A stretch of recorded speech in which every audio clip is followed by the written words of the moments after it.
Greetings, builders! It is I, Torondor the Builder, and it is Snapshot Wednesday. Yes, it is, and I'm getting buzzed already. So, yes, this is obviously how you use a shield and also use a bow at the same time, because somehow you are in fact able to do that. Ouch. So, what's up for today? Today is a relatively small snapshot, at least in terms of what I am going to cover. That's because I'm going to suggest, hey, that was not a bad shot. I got right in that chest. Um, what I'm going to suggest is that after you're done watching mine and subscribing and liking, etc., is that you go to Sethbling on YouTube and check out his because for those of you who don't know who Sethbling is, he is a YouTuber and a Minecrafter that does wonderful things with redstone and now lately with command blocks. There are a number of changes to command blocks in this update, but as I am woefully not so good at command blocks, what is new. There are two things, and then I'm going to actually cover something from last time that I've since come to understand, and that's with regard to the shields. So, tell you what, let's get those done first. All right, so here's what we're going to do. Oh gosh, we're still in creative. We don't want to be in creative. All right. So now that's weird because that shield does not show any wear and tear. Alright. Well, let's see if we can go and do some things that will give it some wear and tear. Alright. As some of you may see, every time I punch, etc., or at least punch the air, not punch a block. Actually, no, even when I punch a block. You see this little icon to the right of my hotbar. It looks like a sword tipped in blood. Well, you also see it as I scroll through. That is your attack strength indicator. So remember the days of playing PvP. Maybe you hated those days because if you're like me, you had some crazy kid with super fast cookie clicker fingers that would come and you're dead before you even realize it. Well, the days of simply spam clicking to kill your opponent are perhaps coming to an end. And here's why. Because as you can see, even if just shifting my focus from the beetroot soup to the sword causes that little hit indicator to fill up. And when I swing my sword, it drops to 0 and then it fills back up. Well, here's the thing. Every time once that thing is full and it disappears, your next attack will be at full strength. Bam. Full strength. But watch it as let's try to get it someplace where it's going to be highlighted. There we go. Watch it in that position as I spam click. As you can see, the bottom of that sword outline barely gets filled up. Well, that means and I don't know what the formula is. They haven't gone and said, oh, it'll be 5% or half the sword equals half the attack strength. But it is, and you'll see in a moment, significantly reduced. So, as an example, let's go ahead and get a zombie out. Oh, look at that. They put their arms up now. Awesome. Now look at this. Now I'm spam clicking him, and I had to hit him. He was on fire all that time. I spam clicked him, and all right, let's go ahead and turn it to night, I guess. No, sorry. There we go. Alright, there we go. Spam click, 3, 4, 5, 6, 7, 8, 9, 10, 11. 11 hits. It took 11 shots. Spam clicking. 2, 3, 4, 5, 6, 7, 8, 9, 10, 11, 12, 13, 14, 15, 16. Wow, 16. 16 attempts to go and hit that guy. All right, let's go ahead and... Oh gosh, I don't even have enough food. I don't have enough food to heal. Now, just so you know, this does apply to that you try to anything that you try to use as a melee weapon. In other words, if I have an empty bowl in my hand and I'm trying to spam click, now you'll notice as I use the bowl to spam click, because it is a bowl and not a weapon, that tends to fill up pretty quick. Same thing with an arrow, same thing with a bow. But a sword that is actually designed to attack, it does not do that. Now, let's go back. And now, an axe, because it can be used as a weapon, suffers the same thing. So does the pickaxe, and so does the shovel. Okay, y'all know what this proves? This proves that my friend Corn the Zombie, the diamond shovel wielding zombie, who has always said that a shovel is the only true weapon, well, guess what, dude? Apparently Minecraft agrees that it is in fact a weapon because, gosh darn it, yes, does appear to be the case. And that zombie is heading my way. Now I'm just curious, hold on. Let's go in. Okay. So they did mention something about gravity and arms. So it looks like that might be their standard hangout, arms outstretched.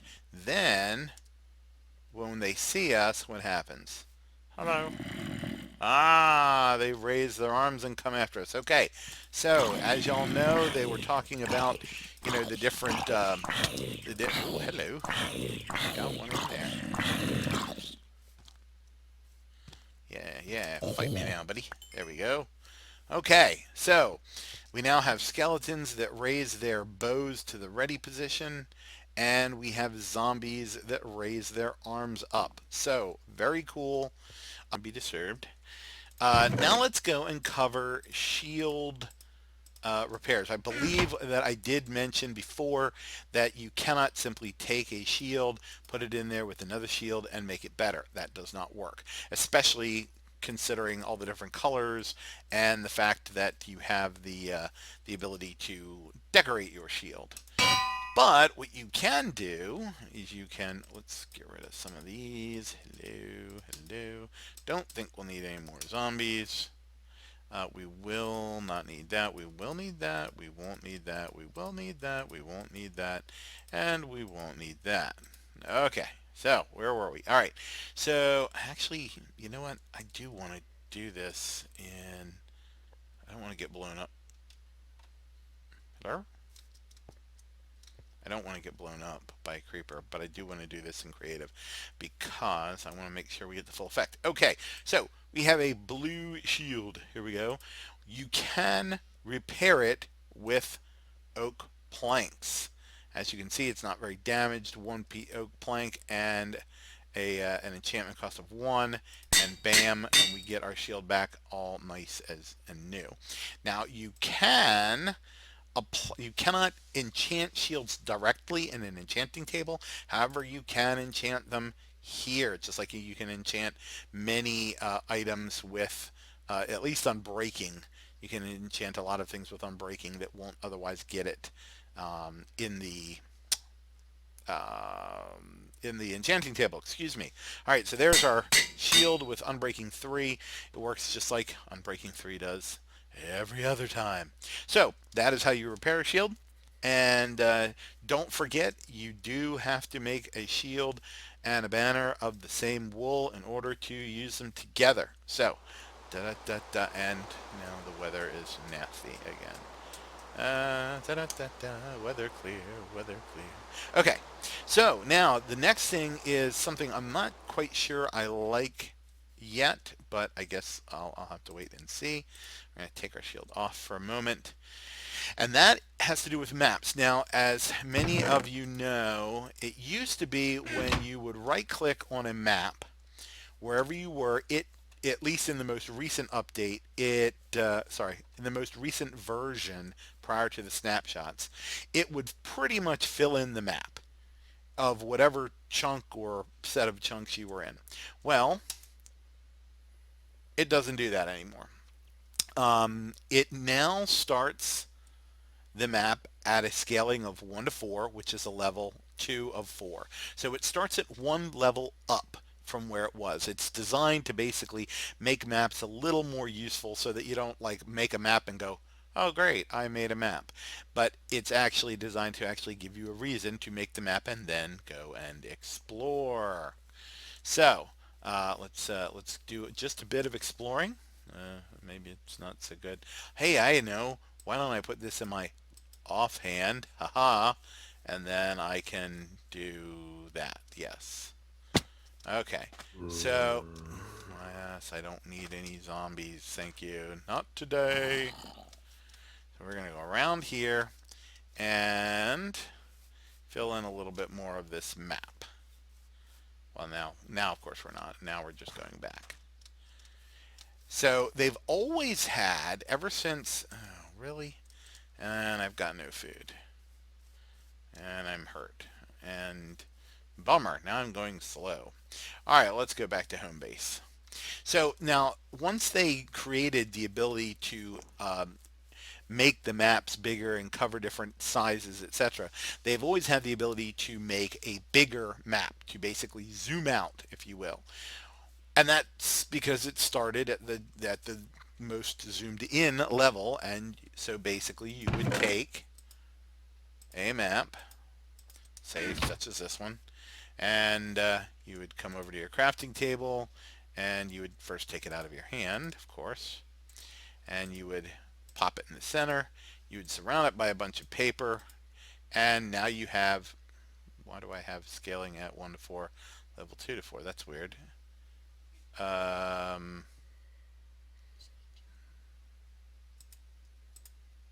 Oh, sorry, there it is. I guess it doesn't change tool tips until you stick it down in your thing. See, there you go, scaling at 1 to 8, level 3 of 4, and bam, I am a tiny little set of dots. Um, so, obviously, would definitely need to zoom out from here. And you can even do that one more time, and bam, you have it at 4 of 4, which is 1 of 6, 2. What the heck was that? Well, that was obviously a glitch, a visual glitch, but you can see it's a tiny little corner. Okay, so well, that's great, but what if you do that by accident, or what if you just don't want to do that? Well, now they have the ability, they have given shears another function.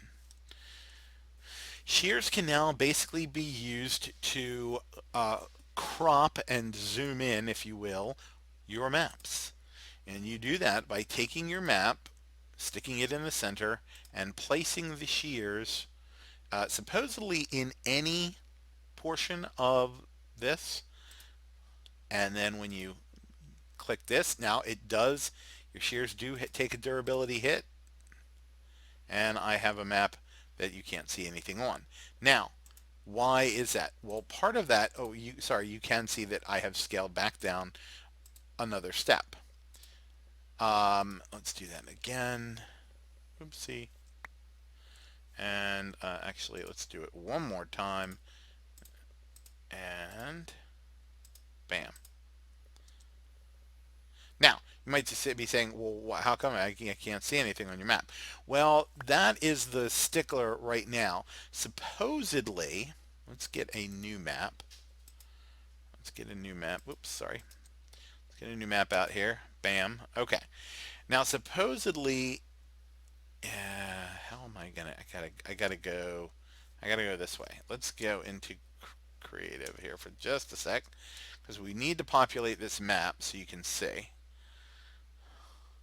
Because what we want to see, we want to get a little bit in each corner of this map, because at least according to what I have read, the map basically at the moment when you use the shears, it gives you the right or the bottom right hand corner, which would be down, uh, well, the first corner I went to, down over here. It would be the way my face is facing now. There we go. Oh, there's my place. So that could be a little problematic because at the moment that might not be where you want to actually see it. So, all right, so this is what it looks like, and we're gonna put it in, and we're gonna see what part we get. So we're gonna put that. Really? All right, bam, and let's get weather clear again. And I have nothing. I have literally nothing on this map. So let's go ahead and take it and try zooming out again, and let's see what that does. Okay. So obviously it trim now. I don't know why it seemed to find nothing. I would have thought that it would have shown me one of the four corners with something in it, but it didn't. So that's kind of. Oh, wait a minute. Yeah. So I confess, I don't really know. There is some speculation that when you put the map in there, where you place the shears around the map will indicate or will dictate where that what portion of that map is actually um, shown. But I don't know for sure. I don't think they have that established just yet. Obviously, I keep coming up with a blank map. So that is a work in progress, and there you have it. So that's this update in a nutshell. The maps are still working on. Obviously, the non-spam clicking attack is something I'm very fond of. I much prefer to measure my shots and meter them out with the blow of 1,000 candlesticks or something. I don't know. That made no sense whatsoever. But it definitely does mean that things are going to be different in the PvP world if it remains, if it sticks around. So we'll have to see. So thanks for watching, and we'll try. Like I said, do check out. Let's see. Give Torondor um, command block. Can I do that? Oh, look at that. I did give myself a command block. Tell you what I can do. I can show you one thing about it. Um, Apparently there are command blocks in a bunch of different colors and shapes and sizes and all that. They now have several features aside from the fact that they are slightly animated with their lights. This is the bottom. It is a square. This is the top. It is roundish. And these guys indicate the direction that the commands will flow. So, um, yeah, and they also have these new settings down here called impulse, chain. Chain is green, uh, and repeat, which is blue. Repeat basically what this does. Impulse is the same way as it was before when the command block is powered. Like say you have a person walking into an area, or if you have a switch or whatever, they walk across a pressure plate, it activates the command block, the command is processed, spawn a bazillion zombies or something, and it happens at one time. The green ones are designed to chain a series of commands from one to the other to the other, so you might have a regular command block. Oops, I can't do it like that. Nope, can't do it like that either. Dang it. You might have a regular command block here, and you might then have a series of green chain command blocks here. And then last but not least, you might have a blue one. Now, the chain ones, again, are ones that allow the command block to travel through them. Whereas the blue one, the one that is called repeat, essentially, I'm trying to think. Let's see. I really am not good at command blocks. It essentially acts like a clock. rather than have to make a bunch of redstone clocks, which are very CPU intensive, it allows you to essentially turn here. Uh, say death to Torondor. Torondork. There we go. And we'll do that. Okay. So now, what do we need to do? We need to have. Let's go put a pressure plate. So if I happen to put a pressure plate here and I stand here, death to Torondork, death to. There we go. And then I get off the pressure plate. It's still going. No. Oh, I guess it stopped. Sorry. So as long as I am standing on it, that thing will go. As long as that is getting a signal, it will go. Versus here, if I went and put that, say, death to Torondork. There we go. Bam. It does it just one time. Doesn't matter how long I stand on this thing. It does it one time. So, they'll be placed the way pistons do because of this whole front, top, bottom, and the arrows and whatnot. So you do actually have to do that. Sorry about that, folks. I really do recommend checking out Sethbling's channel, especially when it comes to command block stuff. I just don't have the time or the brain power to do that. I'm an engineer, not a redstone genius. So, thank you for watching. I hope you all come back. What am I holding? Oh, I'm holding the lever in my hand. Pull the lever, not that lever. So, yep, that's it. We'll be back next week. Actually, we may be back tomorrow because according to some of the, I don't know, grums and sarges and whatnot, there might be some more stuff tomorrow. It looks like they're getting really comfortable with what they've put out. So, yep, we'll have to go and wait and see. Thanks for watching. Bye-bye. Hey builders, thanks again for stopping by and checking out my latest review of the Snapshot. It was a small one, but for those of you that are into command blocks, it's a big one. And for those of you who like to run around bonking me on the head in those player versus player servers, it's going to be a big one too. Because now I'm bringing the rain. Have a good night, folks. Don't forget to subscribe, like, and share with your friends, your enemies, your loved ones, your pets. And I'll hopefully see you tomorrow with another Snapshot. Let's cross our fingers. Good night.